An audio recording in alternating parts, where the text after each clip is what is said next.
Hello everyone, welcome to Yoga Upload. I'm Maris Aylward. Today is Tutorial Thursday and this is the second video of our Inversion series. We'll work on legs up the wall and shoulder stand. So make sure you have wall space, get your mat, and let's begin.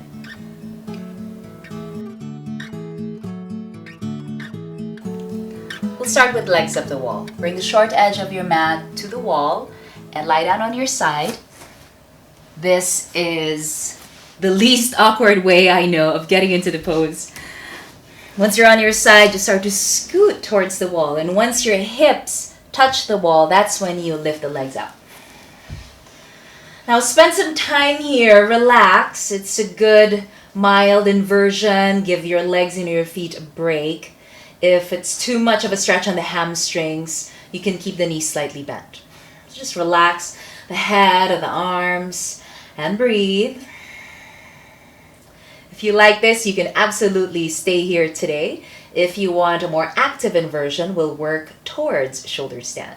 So start with bridge on the wall. Bend your knees and bring the feet to the wall. And like you're doing bridge, press the feet to the wall to lift the hips up. Now immediately here, you'll feel if it's too much pressure on the neck or the shoulders. If it is, drop the hips. You'll need to elevate the shoulders. So slide maybe a blanket or two blankets under there. And that way, you still keep that natural curve of your neck. You want to keep some space between the back of your neck and your mat. So it's not completely flat. Even though your chin is slightly tucked in, you're still able to breathe in this one. So just a mild kind of pressure here, but not too much. All right?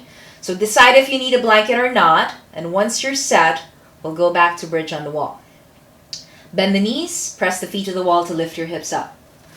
Okay, and just like in your bridge, move the shoulder blades towards each other, walk the elbows closer together. Mild tuck of your chin, no pressure there on the neck. Just a little bit of weight, but not too much. You can still breathe here. And place your hands on your mid-back or your low back.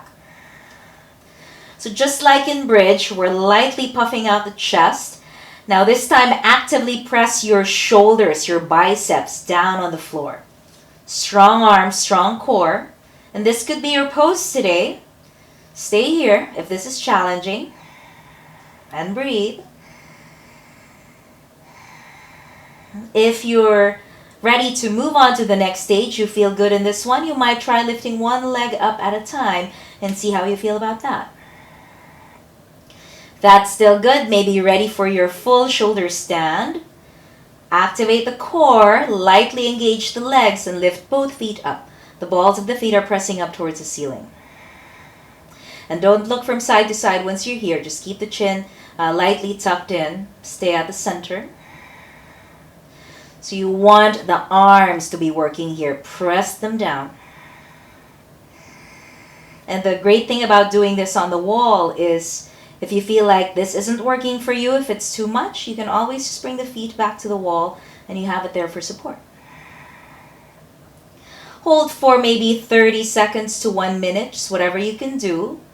And when you're ready to release, retrace your steps. Bend the knees. Feet back to the wall, then release the arms, and you can slowly roll down. You can lower down with control. Upper back, mid-back, tailbone comes down last, like massaging your spine, and then you end up in legs up the wall. Now you can relax. You can keep the legs straight, or if you want to add some other variations here, go ahead and explore. Maybe a wide-legged forward fold, or if you like bound angle, bring the soles of your feet together, slide your heels down the wall. And this you can hold for another minute, or maybe even 2 minutes. Get a really deep stretch here. Pause and breathe. Notice the effects of the pose. And when you're ready to come out, just bring the knees in, roll to the side, and come up. Push the floor away with the hands, and come up to sit. That's our legs up the wall and the different stages that leads to shoulder stand. Try it out, see what feels right for you, what feels good to you, and let me know what you think. I'd love to hear from you. Write it all in the comments section below if you have any feedback or any questions for me. If you like the videos that I make here, make sure to subscribe to the channel. And next week we work on Dolphin, which is a great pose on its own, but is also a great preparation for your headstand. Thank you so much for joining me today. I'll see you next time.